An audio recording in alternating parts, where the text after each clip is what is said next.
Kata ulama, orang yang meninggal dunia itu Bu, yang ditungguin cuma 3.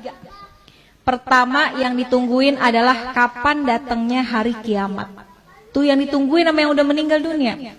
Kalau orang yang meninggal dunia orang soleh, ahli ibadah, sekalipun wafatnya udah puluhan tahun, ratusan tahun, tapi ketika dia di dalam kubur rasanya kayak cepet banget, nggak terasa.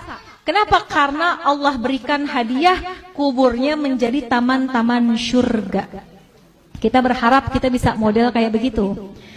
Tapi sebaliknya, kalau orang yang meninggal adalah orang yang suka zalim, sama Allah nggak pernah deket, sama manusia senangnya bikin permusuhan, maka sehari aja dia masuk dalam kubur, itu rasanya seperti udah puluhan tahun.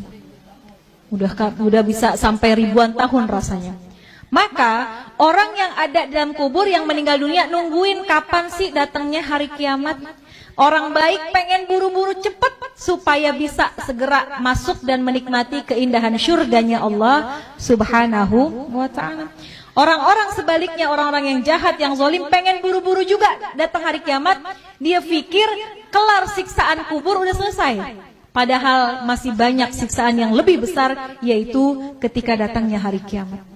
Maka pertama orang yang meninggal nungguin kapan datangnya hari kiamat. Yang kedua, orang yang sudah meninggal kata ulama yang ditungguin kiriman doa dari yang masih hidup. Makanya kalau peringatan haul kayak gini Bu, yang paling girang adalah orang yang dihaulin. Itu dalam kitab Ruh digambarkan, orang yang dikirimin hadiah, ya, Fatihah aja, bahkan sekedar doa dari orang yang masih hidup kepada orang yang sudah meninggal dunia, di dalam kubur hatinya girang luar biasa, bahagia luar biasa, sampai penghuni kubur samping-sampingnya pada ngeliatin Bu. Kayak orang lagi di pesantren, ditengokin sama orang tuanya dibawain makanan, kan teman-temannya pada ngeliatin tuh ya. Itu sama ceritanya seperti apa yang ada dalam kubur.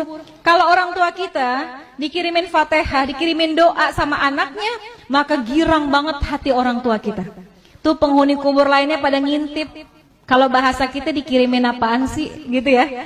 Maka mereka sangat menunggu kiriman doa daripada keluarganya yang masih hidup di dunia.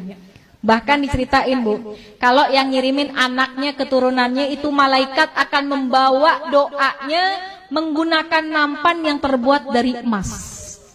Punya nggak nampan dari emas? Nggak ada. Tapi Masya Allah ketika kita meninggal dunia, malaikat hadirkan doa. Bisa jadi doa itu berupa ampunan, bisa jadi doa itu adalah rahmat yang dikirimkan oleh anak kita yang masih hidup di dunia. Maka yang ditunggu-tunggu itu doa. Makanya Bu, kenapa kita penting banget punya anak yang ngerti agama, supaya ketika kita meninggal dunia, Fatihah nggak lepas dari lisannya. Yasin yang dibaca dikirimkan pahalanya buat kita. Kalau anak Bu ke orang tua, kalau kata guru saya, anak ke orang tua sekalipun nggak dia niatin khusus buat orang tua saya, sekalipun nggak disebut, pahalanya terus dialirkan oleh Allah kepada orang tua kita yang sudah meninggal dunia. Apalagi kalau diniatkan secara khusus. Besok nih bentar lagi mau kurban ya Bu, kita boleh sedekah pahalanya buat orang tua kita, tapi nama kurbannya adalah kita. Kita kirimin deh, kita berkurban, pahalanya kita niatkan buat orang tua. Itu tuh hadiah yang paling baik, yang paling bagus, yang ditunggu-tunggu sama orang tua kita yang sudah meninggal dunia. Yang ketiga, apa yang ditungguin sama orang yang meninggal dunia? Kiriman laporan dari malaikat. Tuh malaikat itu Bu ngirimin laporan tentang anak cucu keturunannya. Kalau anak-anaknya pada soleh, solehah, pada ahli ibadah, orang tua kita girang di dalam kuburnya. Ya Allah, girang hatinya. Tapi kalau yang disampaikan oleh malaikat, anak-anaknya pada berantem, anak-anaknya ninggalin sholat, anak-anaknya pada nggak akur satu sama lain, itu juga berita itu akan sampai kepada orang tua kita.